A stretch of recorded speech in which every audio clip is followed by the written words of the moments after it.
මෙන්න තියෙන අපි වගා කරු බඩේරඟ වගාව.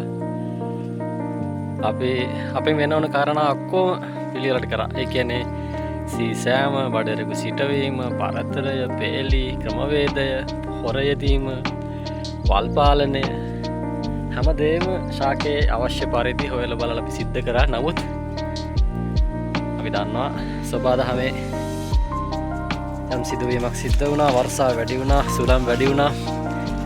ඉතින් ඔන්න අපේ තත්ත්වය බඩේරඟ වගාවේ දැන් මේක වගා කරලා මාස 2කට කිට්ටුයි. බඩේරඟ පූදිනවා.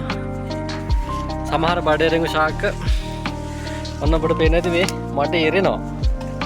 ඒ තරමට වර්ෂාව වැඩිලා බඩේරඟ දැන් සමහරව වර්ධනය වෙලා නැහැ. දන්නවනේ බෙහෙත් උනත් ප්‍රමාණයට වඩා ගත්තොත් මරණය. ඉතින් කුලංග නිසා බඩේරඟ ශාක ඇද වෙලා වැටිලා ඊට පස්සේ වර්ධනය සෑහෙන්න බාල වෙලා. ඉතින් අපි දන්නවනේ ඕනම කාරණයක ඔන්න බලන්න සමහර ඒවල කරල් චූටියට මතුවලා තියෙනවා.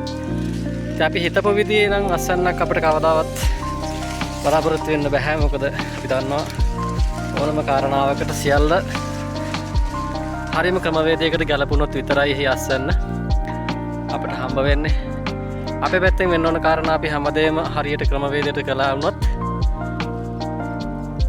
වර්ෂා ජලය ප්‍රමාණයට වඩා වැඩි ලැබිලා තියෙනවා. ඉතින් ඒ නිසා වර්ධනය බාල වෙලා තියෙනවා. ඒ වගේම පරතරයේ පේලි මොකුත් නැහැ දැන් ඇත්තට.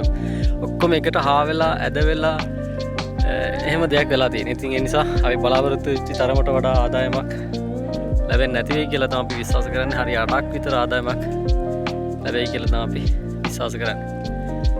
ඉතින් කෙසේ නමුත් අපි මේ වීඩියෝ එක කරන්න බලාපොරොත්තු වෙන්නේ අපේ වගාවේ තත්ත්වය ඔබත් එක්ක බෙදා ගන්න. ඔන්න ඔබ තමයි අපි වගාවේ තත්ත්වය. ඉතින් මෙවැනි කාරණා නම් ඇත්තටම අපිට පාලනය කරන්න බෑ. අපි පාලනය කළ යුතු කාරණා සියල්ල පාලනය කළා. ඉතින් ඔන්න ඔක තමයි සබාදහමේ හැටි. ඉතින් අපි ඒකට මුහුණ දෙන්න පුරුදු වෙන්න ඕන.